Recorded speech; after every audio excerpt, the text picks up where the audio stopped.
నమస్కారం. ఈరోజు పైడిమర్రి గారి ప్రతిజ్ఞ గురించి మీకు చెప్తాను. ఈ మకుటాన్ని చూడగానే ఏమిటిది, ఎవరు ఈ పైడిమర్రి, ఏమి ఆ ప్రతిజ్ఞ అనే కుతూహలం కలుగుతుంది.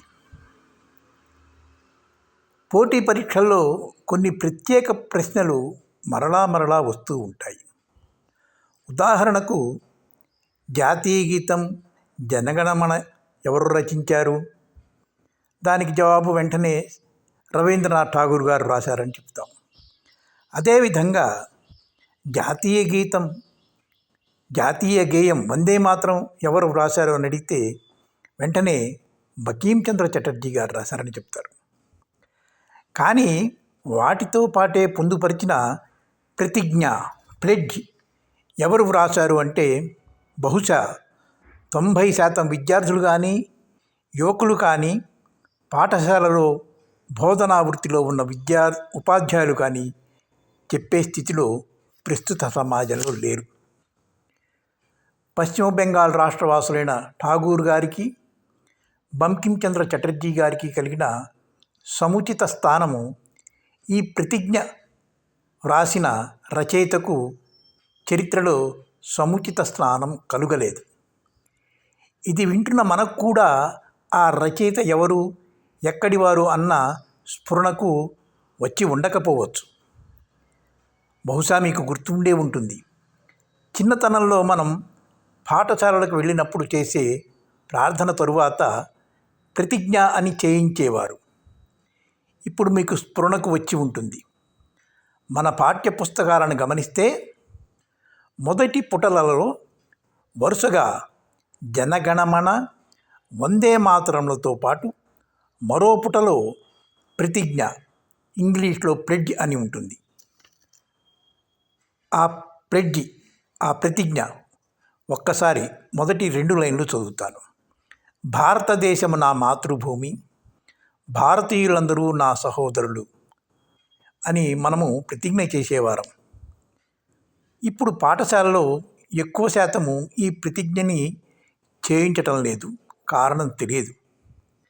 సరే, మరి ఈ ప్రతిజ్ఞని ఎవరు వ్రాశారు అని గమనిస్తే మన గర్వకారణమైన తెలంగాణ రాష్ట్రానికి సంబంధించిన నల్లగొండ జిల్లాలోని అన్నెపర్తి అనే గ్రామంలో 1916 జూన్ నెలలో 10వ తేదీన జన్మించిన శ్రీ పైడిమర్రి వెంకట సుబ్బారావు గారు 1962వ సంవత్సరంలో దీనిని రాశారు. ఈ ప్రతిజ్ఞని చదివి ఆనందించిన ప్రముఖ సాహితీవేత్త అయిన శ్రీ తెన్నేటి విశ్వనాథం గారు ఆనాటి సంయుక్త రాష్ట్రమైన ఆంధ్రప్రదేశ్ విద్యాశాఖ మంత్రిగా పనిచేయుచున్న పివిజి రాజు గారి వద్దకు తీసుకువెళ్ళి వారి దృష్టికి తీసుకుని వచ్చారు.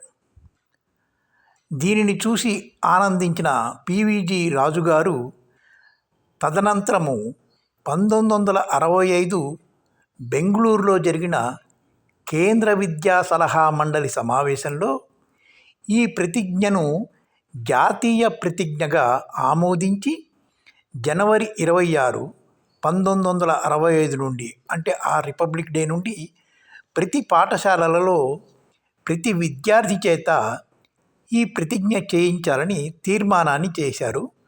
ఆనాటి మొదలు భారతదేశంలో ప్రతి విద్యార్థి ఈ ప్లెడ్జ్ చేస్తూ ఉన్నాడు. కానీ దీనిని రచించిన పైడిమర్రి గారి గురించి అంతగా ప్రాచుర్యం లేకపోవటం విచారించాల్సిన విషయం.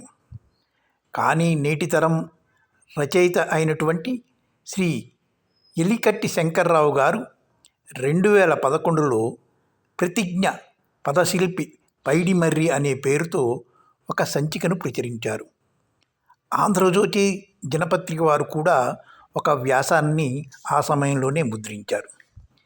వీరి జీవిత చరిత్రను పాఠ్యాంశంగా చేర్చాలని జన విజ్ఞాన వేదిక డిమాండ్ ద్వారా 6వ తరగతి తెలుగు పాఠ్యపుస్తకంలో వీరి జీవిత చరిత్రను పొందుపరిచారు. పైడిమర్రి వెంకట సుబ్బారావు గారి జీవిత చరిత్రను శ్రీ ఎం రామ్ ప్రదీప్ గారు తెలుగులో భారతదేశం నా మాతృభూమి అనే పేరుతోనూ, ఇంగ్లీష్లో ది ఫర్గాటెన్ పేట్రియాట్ అని ప్రచురించారు. పైడిమర్రి వారు అతని 18వ ఏటలోనే కాలభైరవుడు అనే కలం పేరుతో అనేక రచనలు చేశారు.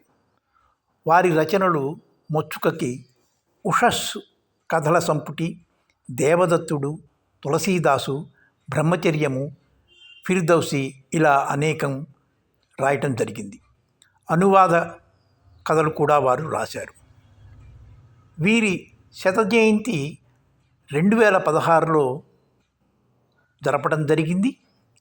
ఆ సందర్భంగా తెలంగాణ సాహితీవేత్తలు వారి స్వగ్రామమైన అన్నెపర్తిలో వారి కాంస్య విగ్రహాన్ని ఏర్పాటు చేస్తామని ప్రకటించారు. కాంస్య విగ్రహం లేకపోయినా మామూలు విగ్రహాన్ని కూడా ఇప్పటి వరకు ఏర్పాటు చేయలేదు. ప్రస్తుత సమాజంలో అర్హత లేని వారికి కూడా హడావిడిగా అనేక ఖర్చులతో ప్రభుత్వం వారు విగ్రహాలను ఎక్కడ పడితే అక్కడ అనేకంగా ఏర్పాటు చేసి వారిని గౌరవిస్తున్నారు. కానీ జాతి గర్వించి గుర్తుంచుకోవలసిన మహనీయుని విగ్రహ ప్రతిష్టను గురించి ఆలోచించకపోవటము శోచనీయము. నిజానికి మాట్లాడితే వీరి విగ్రహాన్ని ప్రస్తుతమున్న ట్యాంక్ బండ్లో అనేక మహనీయులతో పాటు వీరిని కూడా ఉంచాలి. కానీ దీనిని ప్రభుత్వము నిర్లక్ష్యంగా చూస్తున్నది. కనీసము ప్రభుత్వం వద్ద ధనము లేకపోతే ఈ విషయాన్ని ప్రతి విద్యార్థి దృష్టికి తీసుకొచ్చి వారి వద్ద నుండి ఒక్కొక్క రూపాయి చందా ద్వారా వసూలు చేసినా కూడా వారి విగ్రహము ఎప్పుడో నిర్మాణమై ఉండేది కదా. కానీ ప్రభుత్వానికి ఇవేమీ పట్టవు. జాతి గర్వించవలసిన వారిని గుర్తుంచుకోవలసిన సందర్భం ఉన్నా కూడా వారు దాని గురించి ఏ రకమైన శ్రద్ధ చూపరు. వారు జూన్ 10వ తేదీ నాడు జన్మించారు అంటే ఈ జూన్ 10 నాటికి వారికి 110 సంవత్సరాలు వచ్చాయి.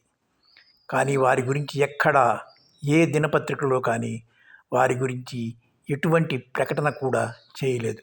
అంటే మన ప్రభుత్వానికి వారిపైన ఎంత గౌరవం ఉందో ఈ విషయం ద్వారా మనకు తెలుస్తున్నది. కనీసము విద్యార్థులైనా తలుచుకుని వారి విగ్రహ ప్రతిష్టకు ఏర్పాటు చేయటానికి శ్రమించి ఏదో ఒక కార్యరూపం చేయగలగాలని ఆశిస్తూ మీ దృష్టికి ఈ విషయాన్ని తీసుకొస్తున్నాను. ఇది కనుక మీకు నచ్చితే 10 మందికి షేర్ చేయండి. ఈ షేర్ చేయటం వలన ఈ విషయం 10 మందికి తెలుస్తుందని నా అభిలాష. మీకు బహుశా ఈ కంటెంట్ నచ్చి ఉంటుంది. అందరికీ షేర్ చేస్తారని భావిస్తూ సెలవు తీసుకుంటున్నాను.